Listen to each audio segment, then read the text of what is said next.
Today we will be celebrating Kwanzaa. Kwanzaa is a non-religious holiday that is globally celebrated from December the 26th through January the 1st. The holiday honors African Americans, heritage, culture, and struggles, particularly in the United States. It was created during the Black Power movement by Dr. Malana Kurenge in 1966, who sought to build strong Black communities, and it reflects the African culture and African American people having origins in Africa. During Kwanzaa, family and friends gather to reassess the past, remember ancestors, reaffirm dreams and hopes for the future, and give thanks for the harvest and the first fruits called the Nguzo Saba. There are several different symbols for Kwanzaa, the most important being the kinara, and several people have kinaras today. And it's a special candle holder made of wood, and there's 7 candles, and there's 3 that are red, 1 that is black, and 3 that are green.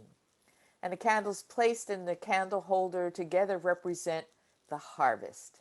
And each night a candle is lit to celebrate one of the principles of Kwanzaa, the 7 principles, the Nguzo Saba. And the principles of Kwanzaa come from the Swahili language, which is one that is native to Africa. And one of the things that I particularly appreciate about Kwanzaa is that it is a relatively new celebration. So many things we celebrate have been around for hundreds of years, a millennia or so, but this is relatively recent. So we get to be part of how it eventually will move forward. So, Maureen, if you would please get us started. Umoja for unity, community, solidarity, of the importance of us working together as one. Thank you. Umoja, first principle. The second principle would therefore be Kujichagulia. And Kujichagulia means to be self-determining. That means we define not just who we are, but what we are, what our contributions are, and recognize the importance of all those in reference, not just for ourselves, but for others. Kujichagulia means self-determination. Ujima, collective work and responsibility to build and maintain our community together and to make our brothers and sisters' problems our problems and to solve them together. I chose this because this is what's being called for on the planet right now. It's a call to action, and it's a specific call on my life. Ujima. Ujamaa. Ujamaa is cooperative economics. It is important that we buy and produce with community in mind. Buying local supports creativity and innovation among our neighbors. It creates local employment and entrepreneurship opportunities for our youth, and it helps sustain our earth by producing what we need and not over-exploiting our lands. Ujamaa.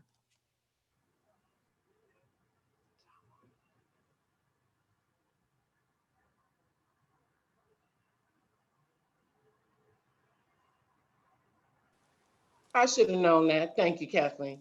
Good morning, everyone. My principle is Nia, which is about purpose. It is the first red candle lit during the holiday series. So I'm wearing red in honor of that. And what it means is to make our collective vocation the building and developing of our community in order to restore our people to their traditional greatness. And I chose this because I think that when one knows who you are and what you are, when you chart your own destiny and you find harmony in that path, you can walk with mindfulness and intentionality, and you can receive the gifts and give back to community.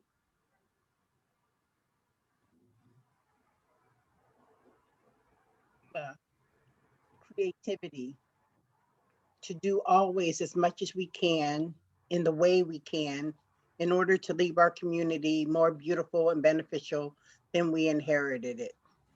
And I feel that that is true. I think that we ought to leave our community better for our children and our children's children, better than what we had it as or we inherited it as. And the seventh principle is Imani, faith. Now you'll notice that several of us only have the 2 candles lit right now because right now we are in the second day of Kwanzaa. So we're in Kujichagulia, even as we're explaining all the other principles.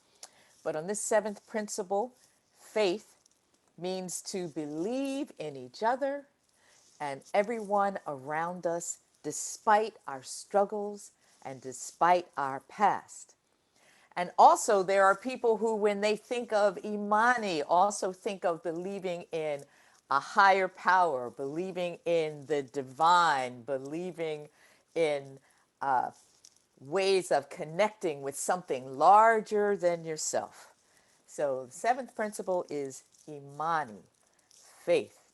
And then we heard something interesting from our brother Craig this morning about the fact that there are some people that think of Kwanzaa in cycles of 7 years. And based on that, we are finishing the year of Imani. So thank you, Craig, for letting us know about that. The principles of Kwanzaa. Now, today, Correction on that. We are entering into. oh, we're entering into it. Okay, thank you, Craig. Thanks. Thank you. Okay. So we are very happy this morning that we have some special music, and the music is by Reggie Harris.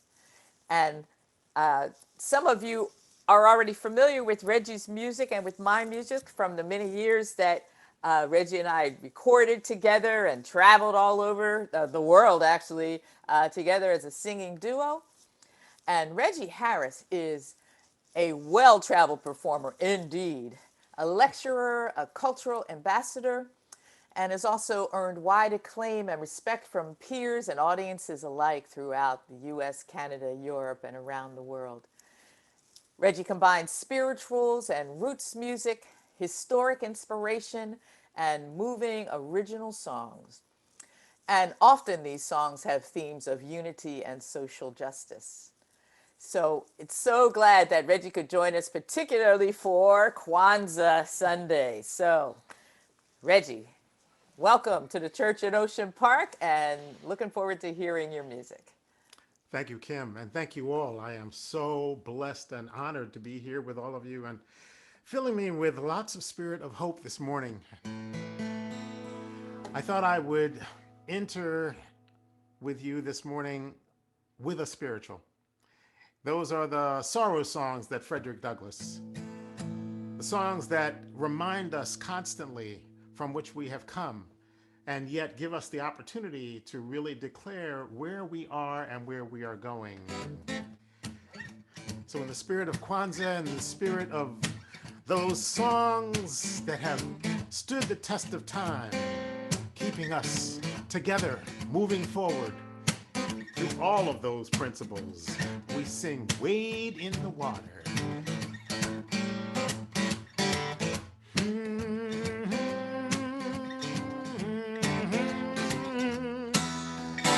Did my Lord deliver Daniel?